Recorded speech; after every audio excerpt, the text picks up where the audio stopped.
this episode of Trainspotting, after a day as a volunteer on the Welsh Highland Railway, Mark now knows the meaning of the term hard work. They're about to go into retirement, but not without making a bit of noise about it. I bid farewell to the Thumpers. Mark takes his car under the Channel, checking out the operations at Eurotunnel. And I make the pilgrimage to marvel at one of the wonders of the modern world, the Settle-Carlisle.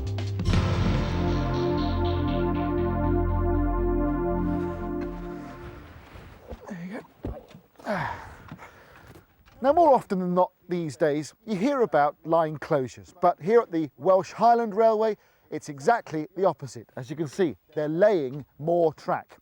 That's the good news.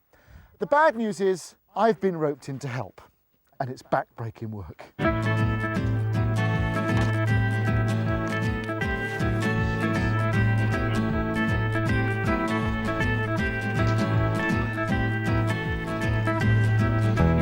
But I wasn't there just to lay track.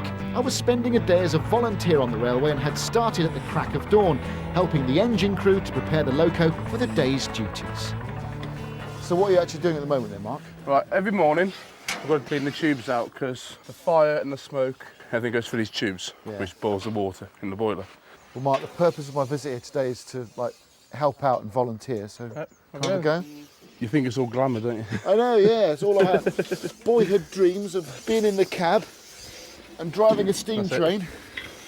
But no, you don't get to see the mucky side of everything. Right. Now, Cedric, whilst Mark's cleaning out the boiler, what's your job here? To oil the engine up, which means putting the right oil in the right hole. Oh, you want to have a go at oiling? Yeah, Oh, there you are, have an you. oil can. Well, yeah, you need to squirt it. And you've got all sorts of hidden little places, like, in there, please. So, building a fire. This is the fun bit. I suppose it's like building a fire in your front room, is it? You start with paper, a bit of kindling. Paper and kindling, yeah. And what type of engine is this, Mark? It's a 042 Bagnall, built in Stafford. And it worked out in South Africa, and it was discovered by some of our members on holiday there. And they bought it and brought it over here. Yeah, that's it for now. Dave Seal. Hello. Hello there. You're the guard today, but being a guard is a bit more than blowing a whistle and waving a little flag, isn't it?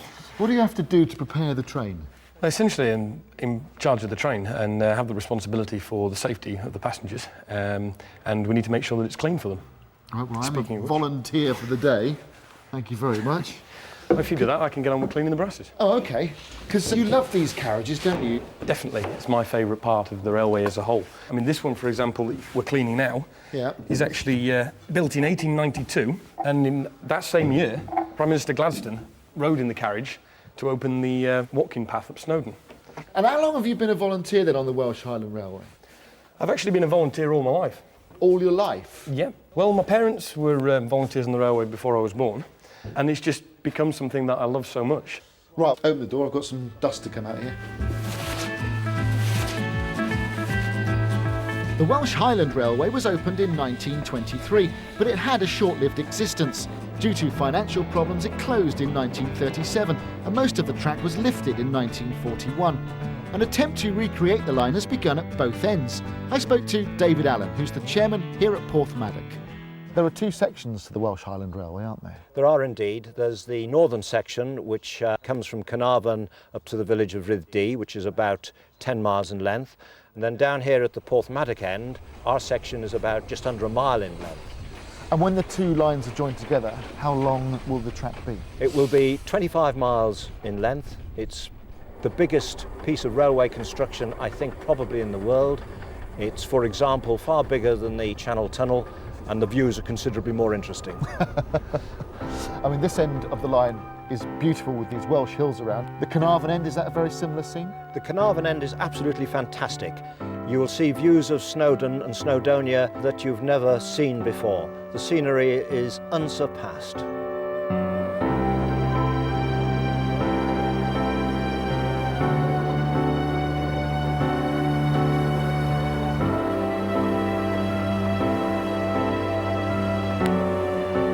You rely heavily on volunteers, don't you? Almost 100%. They are essential for the safe and full operation of the railway. Today we have a steam loco on, Gellet, the driver, a fireman, a trainee fireman, all volunteers. We are extending the line. That is being built by volunteers. And members of the public, if they take a ride on the train, it's not just a train ride they get here, is it? There's something else. No, we only have a short ride, so we supplement that with what we think is a unique tour of the sheds. Members of the public are invited to see the coaches that are being built and to really get a hands-on feel of what it's like to be in a preserved railway.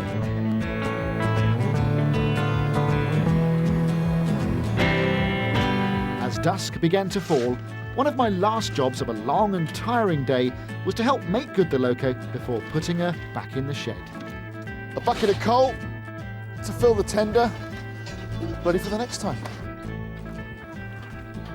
So that's what being a volunteer is all about. It's not just turning up to drive a train. As I found out today, there's more to running a railway than meets the eye. There's a whole host of jobs that need to be done, and it's the hard work and dedication of volunteers like these guys that enables lines like the Welsh Highland Railway to stay open for us to enjoy.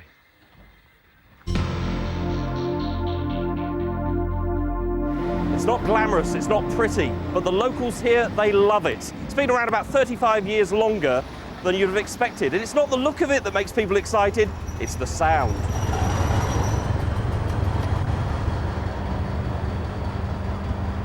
The Marshlink line runs from Ashford to Hastings, and I was joined on the 924 by Chris Dan, who rather likes these noisy beasts and is trying to make sure that they don't become extinct. Chris, this is the main attraction, but what is it we're on? We are on, actually, a Class 207 diesel-electric multiple unit built by the Southern Region at Eastleigh Works in 1962. It's got another name, hasn't it? Thumpers, yes. I think that's the name that, the nickname that everybody associates with these trains. And why is it called a thumper? It's because of the particular unique sound of the English electric engine which is driving this train at the front in the leading coach, which has this sort of do-do-do-do noise. Then it echoes across the countryside, and many people it's very evocative. They've certainly been around longer than the first anticipated, haven't they? Yes, they were originally built in 1957, and as you can see, we're now in 2004, so it's well over 40 years. But the end's near, though, isn't it, Chris, for these? Yes, it is. This is the last route where it is all thumpers. The only other route where they do still run, but rush hours only, is on the upfield to Oxted and when they go through to London Bridge. And it'll be a sad day when the last one pulls into the station. It will, because it will be the end of an era. There's no question about that. Now, obviously, the line remains. What takes the Thumper's place? What will take the Thumper's place is the Class 170s, turbo-star diesel units, which, of course, are high-tech and belong to the 21st century. Now, you and your society's allegiance obviously belongs to the Thumpers. Yes. What's your society doing about it? Well, the society is called the Hampshire and Sussex Units Preservation Society. It's an awful mouthful, but for short it's called HUSUPS. And our aim is to preserve at least one example of one of these units, a Class 205 or 207. And what are the plans? How far advanced are you on the project? We have acquired a unit. It is in the stage of various stages of restoration.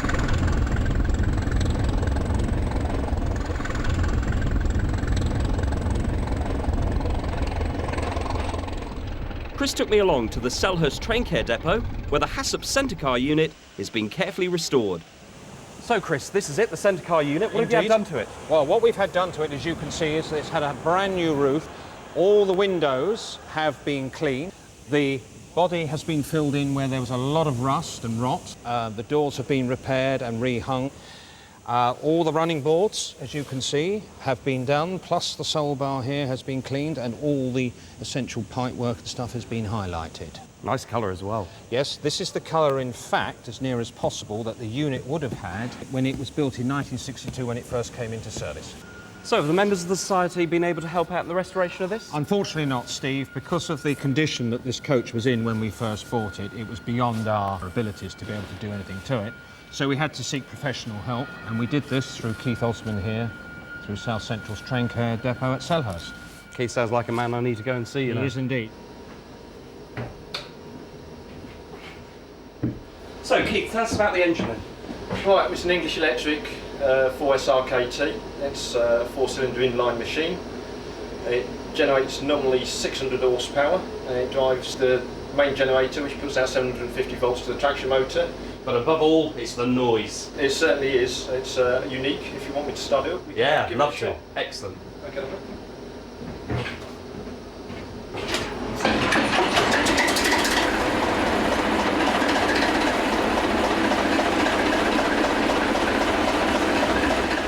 So all good things must come to an end, and for the Thumpers, the end is near. But as we've seen through restoration and preservation, you haven't seen or heard the last of them yet.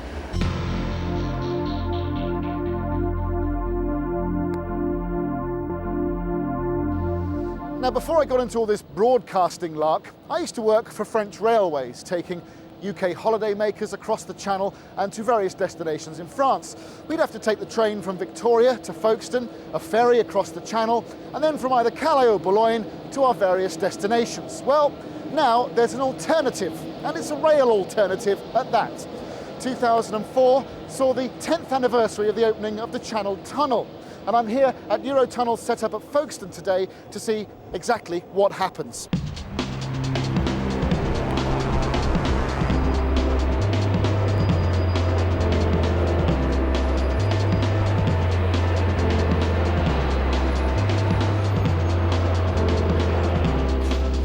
Now, Richard, how many locos do Eurotunnel actually own then? We've got 58 of these. And this one here, is this used for passenger and freight? Well, the original series of 38 locos were used for both sets of shuttles, both freight and passenger.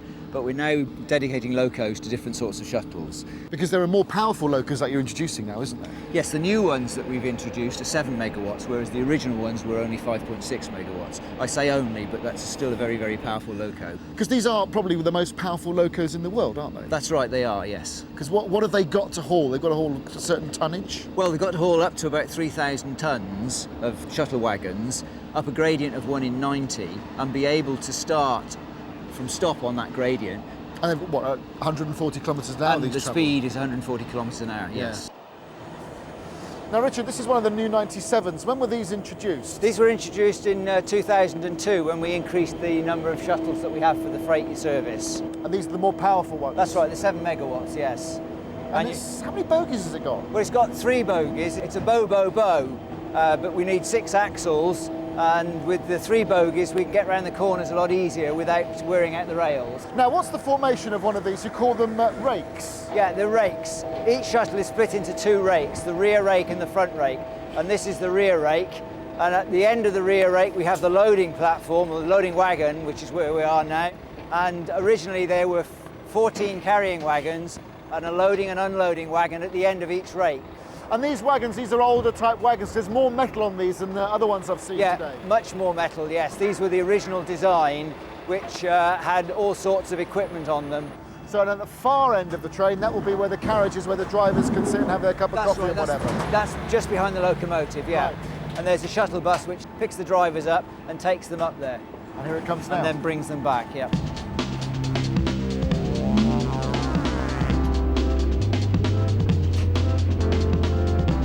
The total journey time from Folkestone to Calais is only 35 minutes. Running at an average depth of 40 metres below the English Channel, the tunnel is a staggering 50 kilometres in length, 32 kilometres of which lie beneath the water, making it the longest undersea tunnel in the world. The construction consists of 3 tunnels, 2 running tunnels, 1 in each direction, and a central service tunnel. Eurotunnel operate up to 6 freight trains and 4 passenger trains per hour, but other operators are allowed slots in the timetable. Eurostar run their high-speed passenger service from Waterloo to various European destinations, and the tunnel is now being regularly used by independent freight operators. The integration of these services is coordinated from this bunker-like building on the English side at Folkestone. The ultra-modern signal and control centre incorporates a huge mimic board where the progress of each train can be monitored at every stage of its journey. Now, this is one of the car transporter ones, Richard. You call them the tourist ones? That's right, it's one of the tourist rakes. This is the rear rake, double deck. We're loading both the bottom and the top decks, and the cars drive in through these side doors of the wagon and then drive along until they stop, and that's where they stay for their journey. So how many carriages would you have in this rake? Well, each rake is 12 carriages with a loading and unloading wagon at each end. So with 12 carriages, we can carry up to 120 cars. Any chance of getting my car on? Yeah, of course. Just go and get it. Excellent, I will. Good.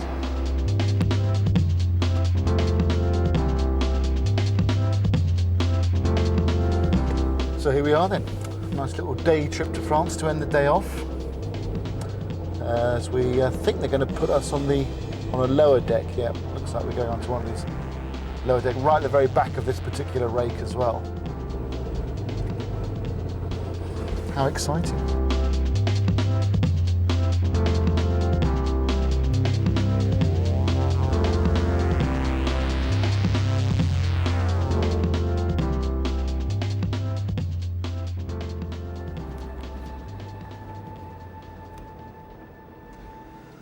Well, that was very smooth and painless. One of over 400 journeys made under the Channel Tunnel every day by Eurotunnel.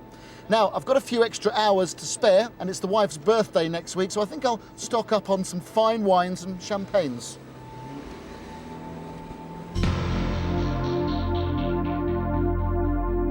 Here's a quiz. See if you can work out where I am. I'll give you a few clues. It's made of stone, and lots of it. It took 5 years to build, it's over 100 feet high and a quarter of a mile long. Surely you recognise it by now. It's the Ribblehead Viaduct on the world-famous Settle-Carlisle line.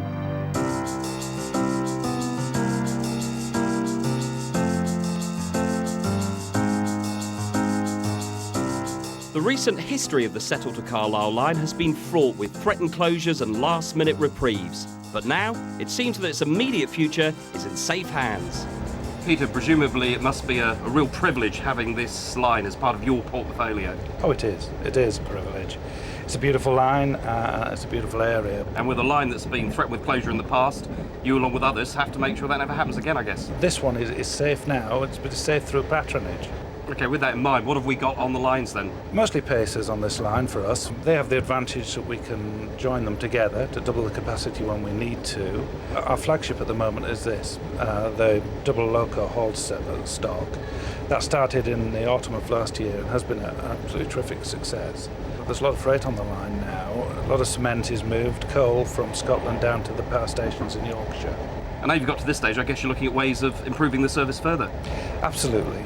Making sure the trains are big enough, make sure we advertise it well, and we increasingly market this area. It's a beautiful area, but we need to tell people about it. Well, obviously you can't do it all on your own, so there must be other people involved helping you out. Certainly this line has a patron saint, so to speak, and that is the Friends of the Settle-Carlisle. They've taken over many of the stations, and the guided walks they do and the guided train journeys they do are terrific. All that helps to build a patronage and keep the line safe. One of the Friends who's been very instrumental in restoring the line to its former glory is Glyn Johnston. So Glyn, where are we now? Well, we're at Settle Station. This is where most people's journeys start as they head north to Carlisle. And how has the station benefited from the Friends' involvement? Well, the station's benefited since 1990. A massive amount of work has been undertaken here by various organisations. And the footbridge, which we can see in front of us, that's been brought in and refitted. All the station seats, the Friends have renewed all these. The heritage lighting is based on the Midland-style gas lamps. When they're lit at night, they look absolutely superb. And I can see a rather smart-looking signal box as well. And that has been completely refurbished and rebuilt, and it's now used at weekends as a visitor centre. From the relative comfort of the signal box, Glyn gave me a brief guide to his favourite stretch of the line. The next station, as we travel north on the line, is a little place called Horton in Ribblesdale. Heading on from there, we reach part of the line that I think everyone knows. That's correct. Well, straight after Horton, the next area is the Ribblehead area, and of course there's the famous Ribblehead Viaduct. It's a superstructure, 24 arches, and built on the curve. The building of it itself was a huge task.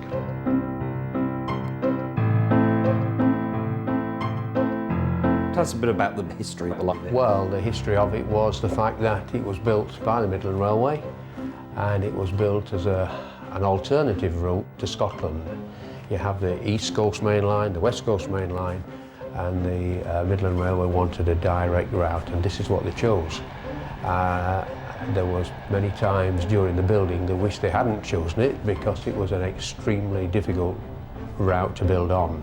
Tunnels, viaducts and structures were required, and they did them and they built them well. They built them to high standards and they built them to last. Apart from the viaduct at Ribblehead, there are many others, and they all make up the part and parcel of the scenery and the history of this superb line. There's the one at Artingill, there's one at Denthead, there's one at Dandrymire. They all have the individual characters. The main thing is they're all still working and going very strong today.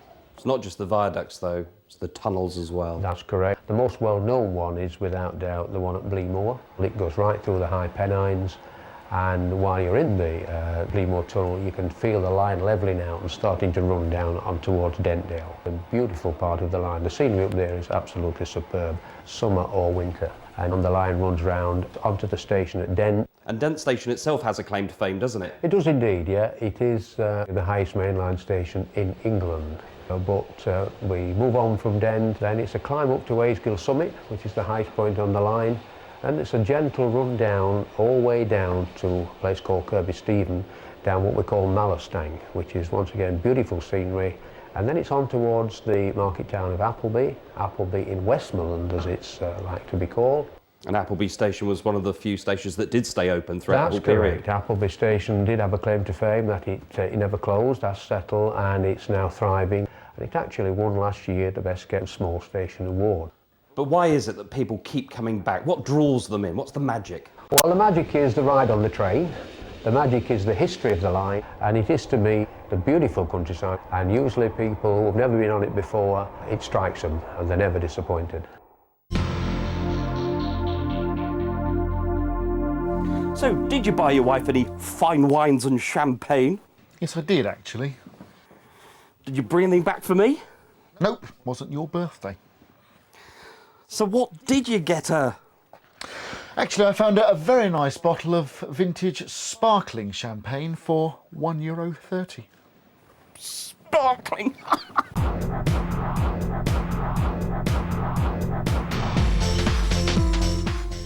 Mark checks out Irish trains and their spotters next Friday at 8. Next tonight on Home and Leisure, Britain's best self-builds 2004.